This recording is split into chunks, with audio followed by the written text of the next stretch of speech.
going then, because we are at 5 past. Warm welcome to the Edie Extra stage. Everyone's already one step ahead of me, everyone knows what to do. But yeah, this is a session that will come through on your headphones, and we are recording for a podcast as well. So I'm just going to do a quick introduction for the purposes of the podcast, and then get stuck into the discussion.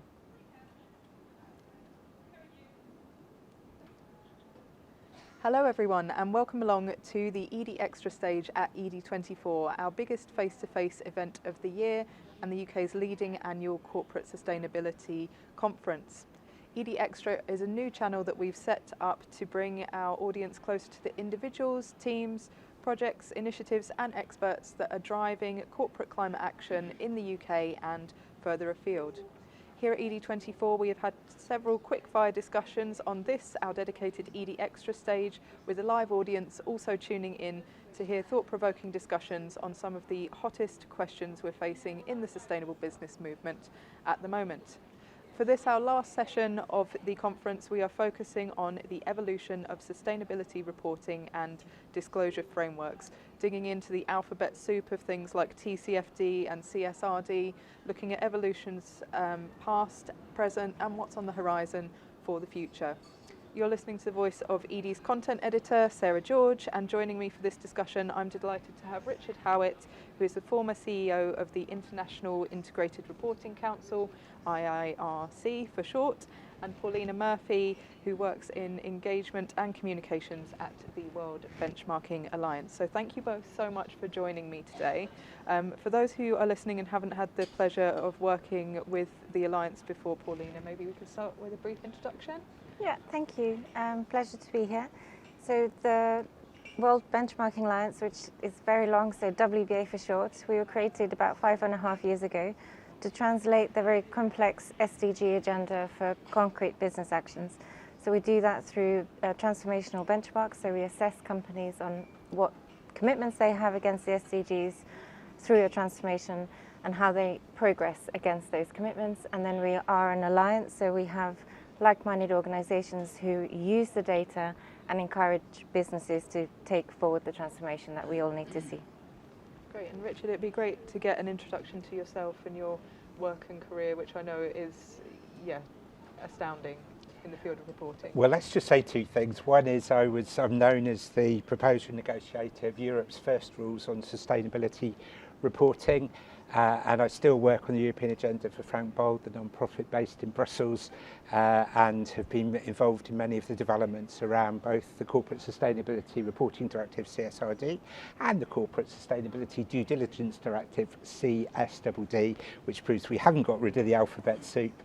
And at the International Integrated Reporting Council, which I led for some years, we propounded the argument that financial and non-financial sustainability reporting should go together, and we succeeded. And so my organisation merged with what is today the International Sustainability Standards Board, who of course have set global sustainability standards alongside the European ones I just referred to, and we're at a very exciting moment in terms of new standardisation of sustainability reporting, which is affecting businesses of all sizes and shapes.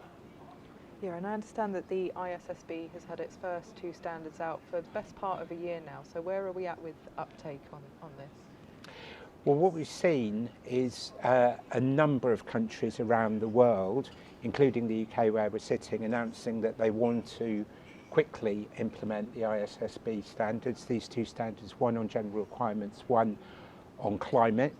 In the UK, we're going to see the announcement of the requirements by July of this year, but a number of other countries around the world are doing the same. But it is up to each country and each jurisdiction to adopt it, just the same way that financial reporting standards are done. But I think in comparison with financial reporting standards, the speed by which the standards have been drawn up, and I predict the speed in which they'll be implemented, will be many, many times quicker. It does feel like a bit of a year of acceleration. Do you feel the same, Pauliina? Because we're seeing not only the ISSB, but for example, the changes in Europe. We're seeing things like science-based targets for nature, TNFD, Task Force on Nature-related financial disclosures. So do you think we're at this pivotal moment that you sort of feel is coming? Yeah, we feel a lot of momentum, and to give a practical example, so one of our transformations is the nature transformations. Nature transformation, we assess 800 companies in that, and we started developing that before the biodiversity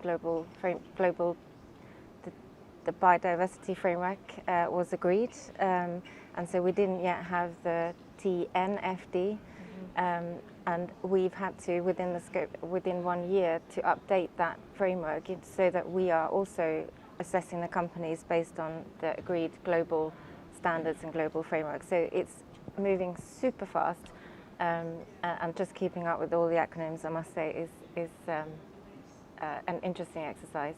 And on the ISSB, so we also seen that Canada and Singapore have put forward proposals to adopt the standards. And one thing I would say as a user of these standards is that the global baseline from the ISSB is really important, that countries adhere to that baseline, because that's what gives us a comparability and of how companies are then reporting against those standards. That makes sense. And I wanted to come on to that standardisation in terms of, I feel like when we speak to our audience, we know that it's super important, we know that investors need this information, that not having it will ultimately slow actual progress, but sometimes people worry about the increased burden of complying with more disclosure requirements. Their boards might see these things in silos and not really get how to do them effectively. So Richard, what would you say to people that are a bit more afraid of this than seeing it as an opportunity, that see it more as a burden? A couple of things. One is, I would say this is what we asked for.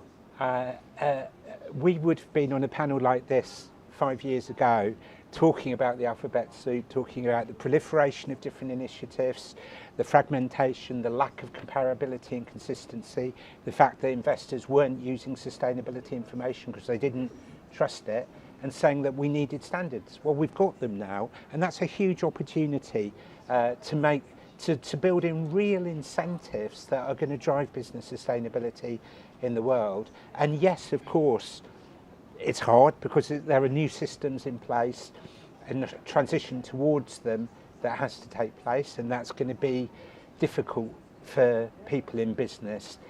But it is ultimately going to be a far better system. And if you take, for example, the European standards, what the cost-benefit analysis independently done shows is, yes, there's a one-off cost to transition into new systems, but overall, the amount of time saved by not having to fill in questionnaire after questionnaire with different questions that aren't quite compatible with each other is going to be a cost saver for business, not a cost creator. And so a bit of short-term pain for a lot of long-term gain. Do you have anything to add to that, Pauliina? Yeah, I'd love to. Thank you. I think it is an opportunity for the company to really understand their impacts and dependencies on all of the sustainability topics that they need to cover. If you don't understand them, then you can't act on them, you can't take the mitigating actions. And we are also seeing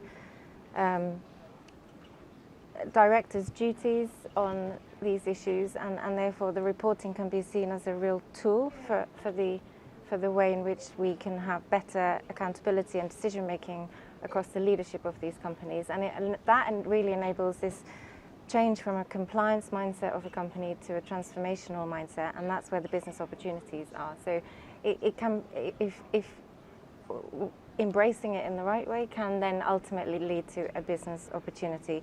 It's not going to happen in a day, but we are also seeing that there are many NGOs. We're one, but there are others. You know, there's a lot of guidance now on what are the priorities that companies should focus on to really look at the risks and the opportunities in a holistic way, rather than focusing on siloed actions here and there. And I think that's the really important point about having these globalized standards, is that we get this level understanding of what we all need to comply with ultimately. And it's as you said, that like a lot of this, yes, the reporting is a part of this, but a lot of people say that it's not the beginning and end in and of itself. It's about that transformation piece, and something that we've talked about here that could be really leaning into that is the advent of mandatory net zero transition plans, which are on the horizon in the EU, were promised first in the UK, but have sort of been shelved. Richard, I'm sure if we were speaking, as you say, 5 years ago, that would have been a sort of dot on the horizon, but what have you been observing in terms of the uptake of a net zero transition plan, and what are your thoughts on that trend? I think if you take the last 2 or 3 years coming to edie and talking with businesses generally, the whole concept of net zero has been so mobilising and so transformational itself for businesses. It's something that is clear, it's hard to do, I completely accept, but people understand the reason behind it, and the urgency of climate change, I think, has shouted out to everyone within the business community. And so I think it's seen, I compare it sometimes with the Sustainable Development Goals. The World Benchmarking Alliance is there to support as well. And I don't think the SDGs, sadly, have got quite as much buy-in, but I think net zero has got buy-in. But then the question is, not should businesses commit to net zero, but how should they actually achieve it? And that's where the climate transition plans come in. And I think there's been some really interesting work done by companies. I think there's an understanding that having shorter term transitional goals, not simply promising things for 2050, and being able to show step by step the progress towards it. I think there's been a lot of work done now at a very serious level to achieve that. I think companies now are much better in terms of understanding the challenges of value chain and scope 3. There's some really interesting models around that to me are credible, that companies are using, that means even if you don't have full information, that you can credibly be able to assess and manage emissions within your value chain. And perhaps, most of all, the Climate Transition Task Force that was actually established here in the UK has provided what I think people believe, and I believe, is the gold standard in terms of what a climate transition plan should and shouldn't include. And I think they've done a phenomenally good job. And so for anyone listening who's accepts the idea of climate transition but wants to know how to do it, there's a great blueprint out there which you can use and which I definitely recommend. So when that first got floated in 2021, the government's intention was to mandate this by the end of 2023. Obviously that didn't happen, but I've been hearing this morning at ED24 essentially about how sometimes it's not that which forces change. Things can be done quicker, maybe through pressure from NGOs. So Pauliina, how do you see the role of the NGO in improving reporting to create like a cultural norm and a movement, even if there isn't that hard mandate, that kind of regulation and legislation? Yeah, this is really important. What Richard was talking about is so we see companies starting to report on their commitments to net zero. It's gone up. What we don't yet see is the specific how the actions that they're then taking, or how those how they're translating into time-bound commitments. And I think this is so reporting in itself, of course, doesn't lead always to action. It doesn't mean that we have companies transforming against those targets that have been set. And so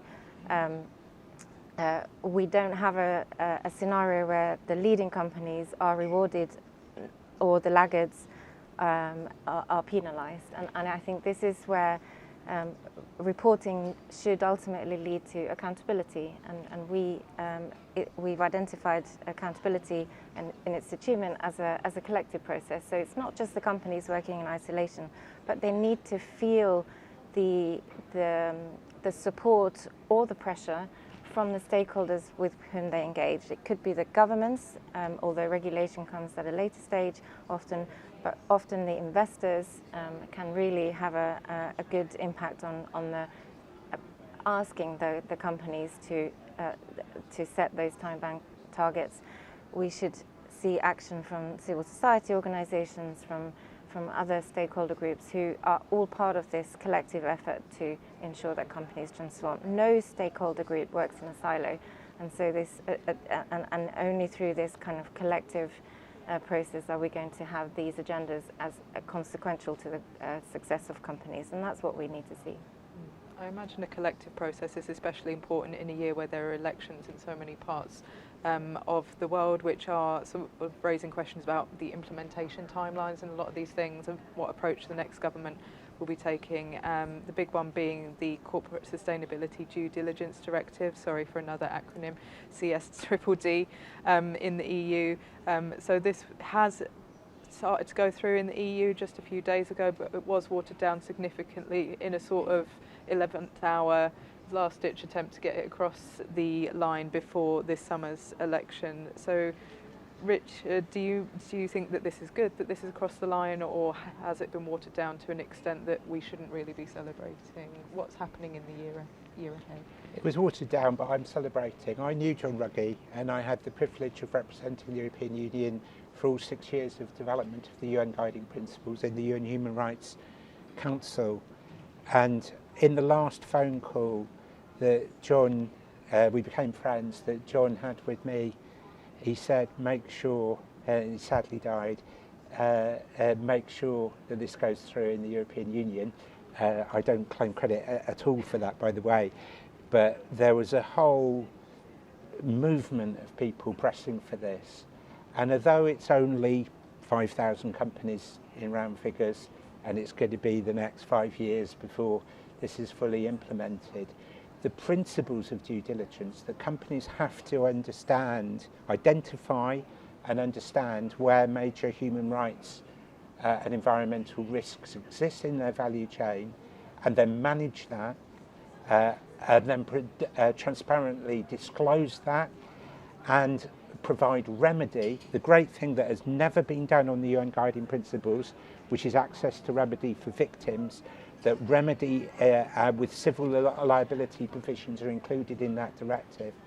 These are all utterly consistent with the practice, with what the UN Guiding Principles say, and by the way, with what the soft law OEC due diligence guidelines say.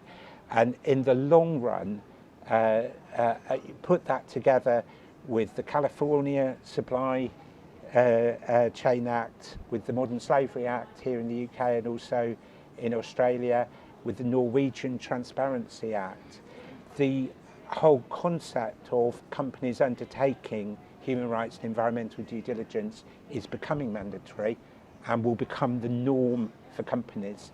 And just one final point, no company would quibble at all about safety in its supply chain. If it's sourcing a good, or if it's a food company, for example, it's going to have really rigorous policies to make sure it doesn't poison people and that its food is healthy. The same with a component in a car, for example, getting something for a car engine. You wouldn't quibble about that because you have to have traceability, and you understand that there are consequences in what's happening in your supply chain. This simply broadens that principle out to treating people with respect and fairness, and recognising that there is an environmental impact from your supply chain. And one of the reasons this was got through at the European Union level is because so many people in business were championing this and wanted to see it. And you have politicians saying, we want to protect the competitive of our business and we're not sure about this. And then you have businesses themselves saying, actually, we want this. And that's one of the reasons it went through. Any closing thoughts on CSDDD from yourself, Yeah, Pauliina? we definitely should celebrate it. It captures the largest, most influential companies that are operating in Europe. That means that their supply chains also have a ripple effect across the globe. So this is only the beginning of other companies understanding what they need to do. So it may not have had the big scope that was anticipated at the beginning, but it's still going to have huge implications. And yeah, we are definitely celebrating. Great. Well, I think it's always nice to finish on a positive note. We're fresh out of time for this session on the EDie Extra stage, so please do join me in thanking our expert speakers, Richard and Pauliina, for their insight and their time and advice today. Thank you. That's it for EDie Extras live from EDie24, but the team will be back for more conversations and discussions virtually and in other locations. So be sure to check out our website to access our new EDie Extra channel. It can also be found by searching EDie Extra wherever you get your podcasts. We are going to be on SoundCloud, Apple, Spotify and Google. So until then, thank you and goodbye.